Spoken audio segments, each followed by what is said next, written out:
Isang mapagpalang umaga sa ating lahat, mga kapatid ko kay Kristo, mula sa The Sultrak Morning Devotion.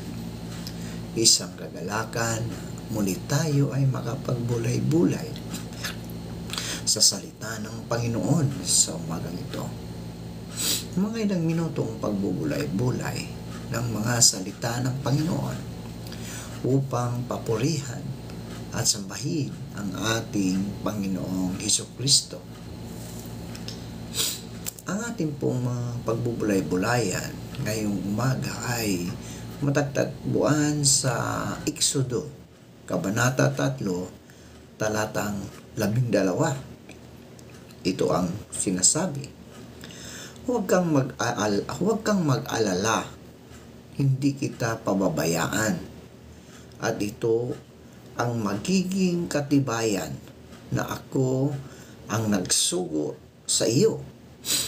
Sa bundok ding ito, sasambahin ninyo ako kapag nailabas mo na sa Ehipto ang aking bayan, sabi ng Diyos.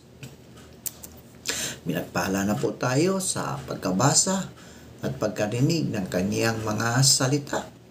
Tayo po ay manalangin. Diyos na mapagmahal, Diyos na mapagkalinga, naririto po ang iyong mga anak upang ikaw, Diyos, ay sambahin sa magandang umaga ng Biyernes. Salamat, Panginoon, sa isang gabing nagdaan sa aming mga buhay na kami iyong iniingatan sa aming pagtulog. Salamat sa muli mong paggising sa amin, sa muli mong pagbibigay ng buhay, ng lakas at ng karunungan. At sa umagang ito, O Diyos, patuloy kong inilalapit sa inyo ang mga anak mong nasa banig ng karamdaman. Patuloy mo silang pagalingin, O Diyos. Abutin mo ang kanilang mga katawan dahil sa karamdaman ng kanilang taglay, katulad ng sipon, ubo, diabetes, hypertension. Lord, ikaw ang Diyos na mapagpapagaling sa lahat ng uri ng karamdaman. You are the Jehovah Jireh, O Lord. Lord, tulungan mo po ang iyong mga anak na ito na nasa banig ng karamdaman. Ibalik mo ang mga lakas na nawala dahil sa karamdaman. Lord, ikaw ang siyang magbangon sa kanila upang sila, O Diyos, ay makapaglingkod muli sa kanilang sambahayan at sa inyo, Panginoon. Sa umaga rin ito, O Diyos, patuloy kong itinataas sa inyo ang aming mga kaibigan na magsisipasok sa kanilang mga trabaho. Ano man ang kanilang trabaho, O Diyos, dalangin mo, iingatan mo sila. Ilayo mo sila sa kapahamakan, lalong-lalo na, Panginoon, sa sobrang init sa labas ng aming mga tahanan. Lord, ilayo mo sila sa kapahamakan. Ilayo mo sila sa heat stroke, Panginoon. Pagkuspandungan mo sila, O Diyos, upang hindi sila mainitan ng husto. Lalong-lalo na ang mga matatanda, ang mga senior, O Lord.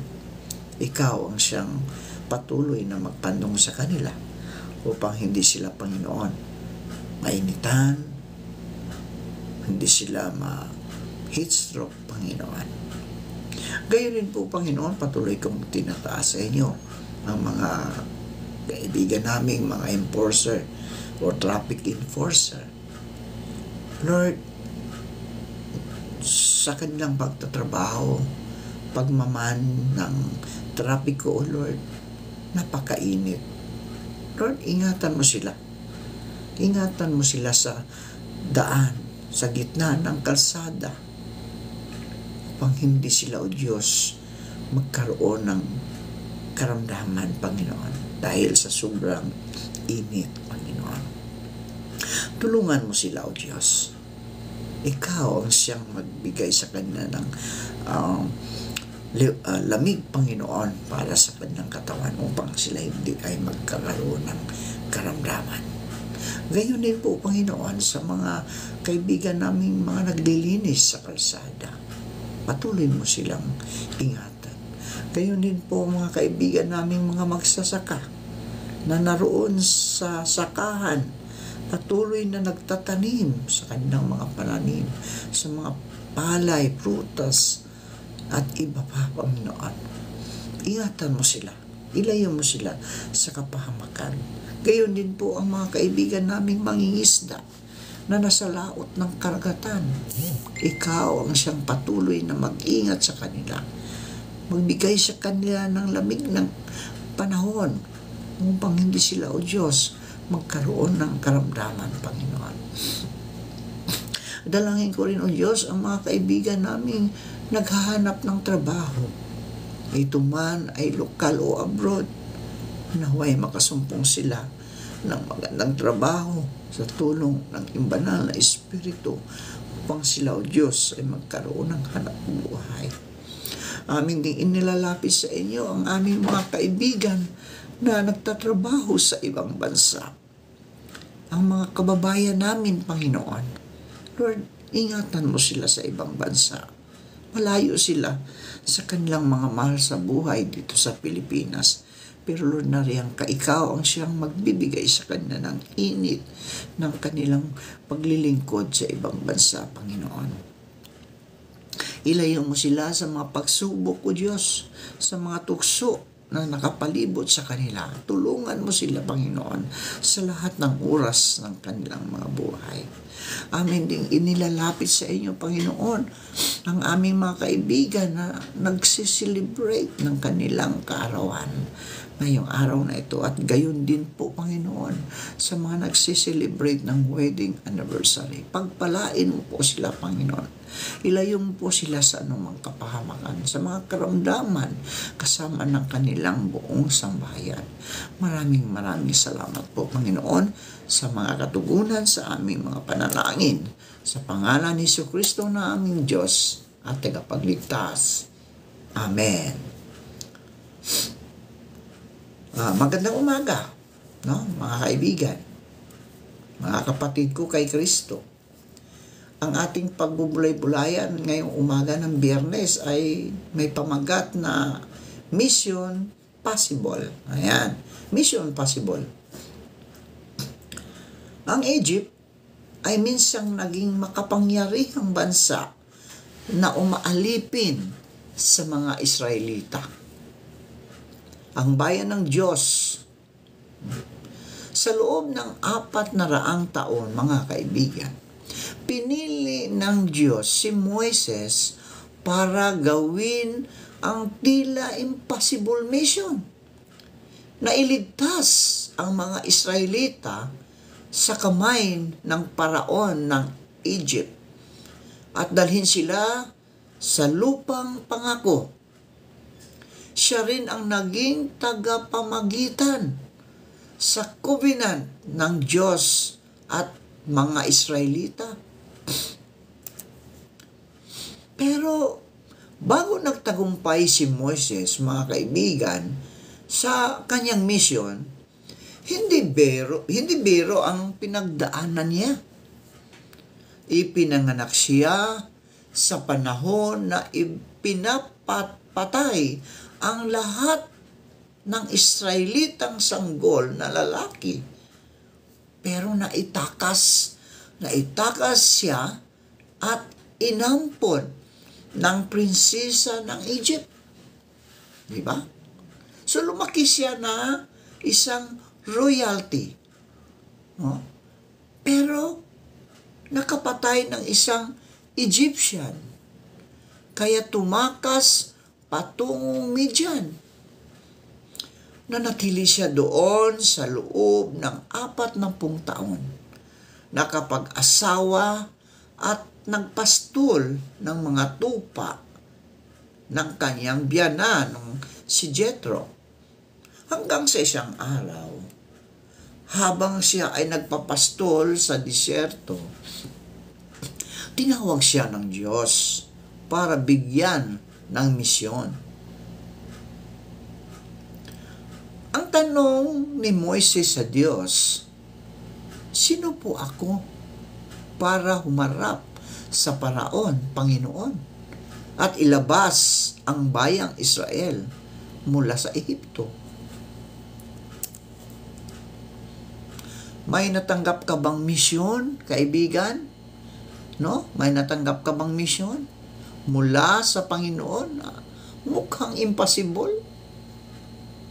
Pakiramdam mo ba ay hindi ka karapat-dapat na gawin ito dahil may mas kayang gumawa nito kaysa iyo? Kaibigan, kapatid, hindi ka nag-iisa. Kahit si Moises ay nakipagbargain din sa Diyos para lamang hindi siya ipadala.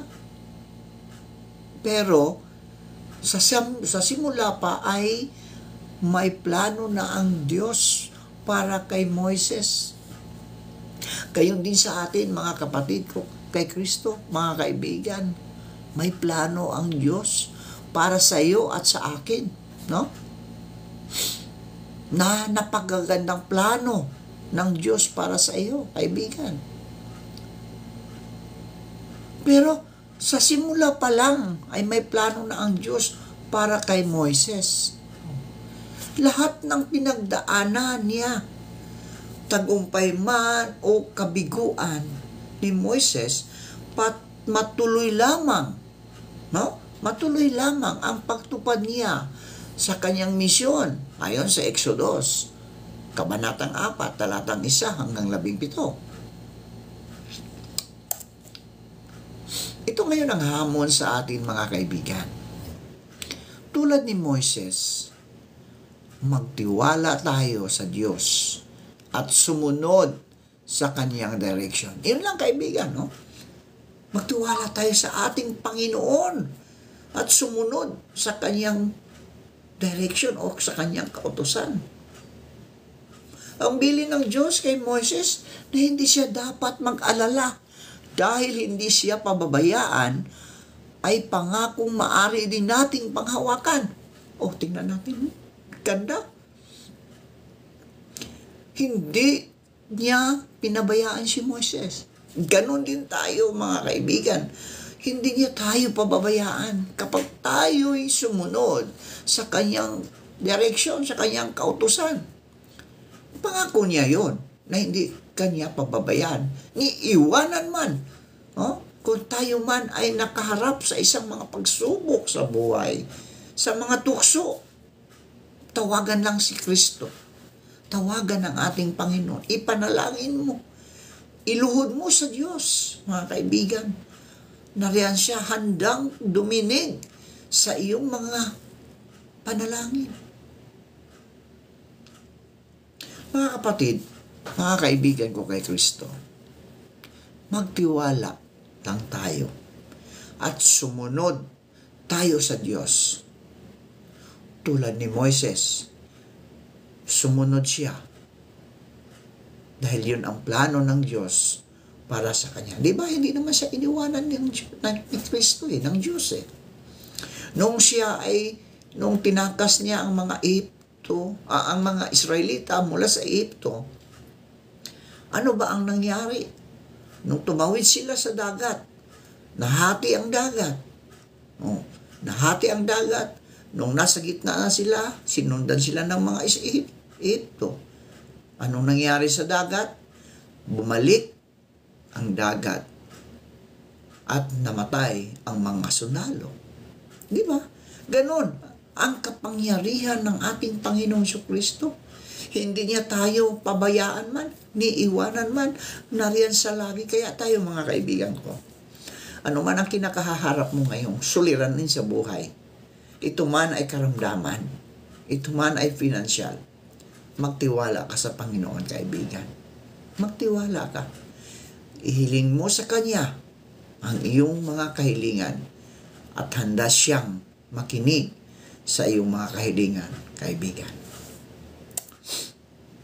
Pag-isipan ang opportunity o assignment na mukhang ibinibigay sa iyo ng Panginoon. Paano ka iinihanda ng mga naging karanasan mo para sa assignment mo na ito? Rely on God's grace para tulungan kang i-overcome ang mga weakness mo. Magtiwala na hindi ka pababayaan ng Diyos, kaibigan. Manalangin tayo. Panginoong Diyos, salamat sa inyong katapatan. Magtitiwala at susunod kami sa inyo dahil mapagkatiwalaan ang mga pangako ninyo, gaya ng ipinakita ninyo sa buhay ni Moses. Panginoong Hesus, sa umagang ito, dalangin ko na pagpalain mo ang lahat ng iyong mga anak. Iligtas mo sila sa kapahamakan. Iligtas mo sila sa karamdaman kasama ng kanilang buong sambahayan, Panginoon. At tulungan mo sila sa gawain ng kanilang buhay sa araw na ito, Panginoon. Maraming salamat po. Sa pangalan ni Jesus. Amen. Yan. Shout out po sa aking pinsan na si Elmer Pinatakan na naroon sa Dubai. Shout out kay Anthony Galon. No? At shout out kay Jerome. Jerome Ross. Shout out sa lahat ng mga anak ng Diyos na patuloy na sumusunod sa kalooban ng ating Panginoong Hesukristo. Pagpalain tayong lahat, mga kapatid ko kay Kristo.